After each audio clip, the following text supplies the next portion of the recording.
Good morning. Welcome to Wednesday in the Word. Great to be with you today. Hope your February is starting off fantastic. I'm going to read a passage of Scripture from Deuteronomy chapter 6. And all these words which I command you today shall be in your heart. You shall teach them diligently to your children. You shall talk of them when you sit in your house and when you walk by the way, and when you lie down and when you rise up.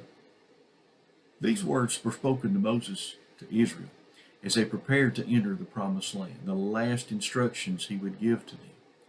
And it's a very important instruction because it teaches us how that Israel could maintain their relationship with God, the blessings of God on their nation and on their homes as they entered into the promised land. I read the other day that someone had estimated, I'm sure an engineer or something, that there were like 34,000 structures in the United States that had improper or poor foundations and were in danger of one day collapsing under the strain as the weather changed or seismic events. These structures are not safe. And as I thought about that, I remembered how many times I've driven down the road and I've looked at homes out in the woods, and you know what I'm talking about. You see them leaning to the left or leaning to the right. The trees have grown up all around them. They've been abandoned for years. But those homes were someone's dream. They built those homes thinking they would last and forever. They raised their families. It was a place of safety. I'm sure the children raised there thought this house will be here forever. But the truth is, they will not. No matter what we build on this earth, it will not last. Israel was in a new place. Hundreds of years in slavery in Egypt, 38 years wandering in the wilderness, and now they were about to enter the promised land.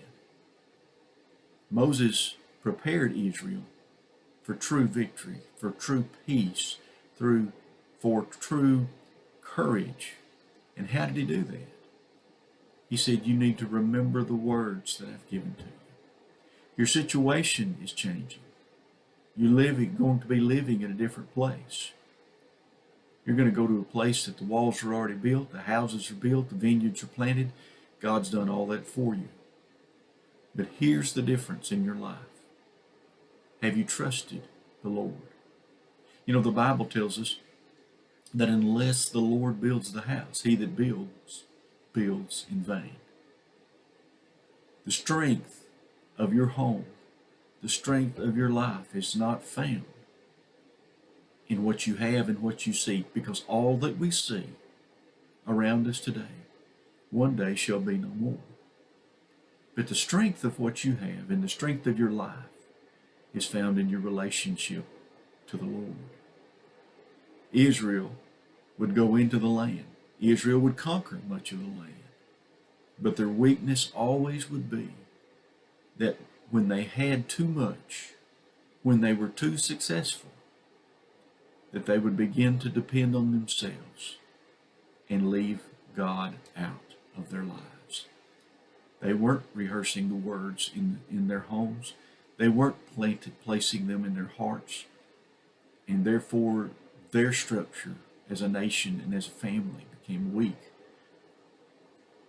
It is so important that you and I find a place of grounding in our lives, not in what we have, in what we've experienced. Rejoice in the good times. Find courage in the bad. Find peace in strife. But friends, keep the word in your heart, because that's where our strength comes from. Remember Jesus' words in that great sermon on the Sermon on the Mount as he concluded. He talked about the wise man. And he said, the one that hears what I'm saying and acts on my word, I'm going to liken him to a wise man who built his house on a rock. The rains fell, the floods came, the winds slammed into that house, but it did not fall because it was built on a rock.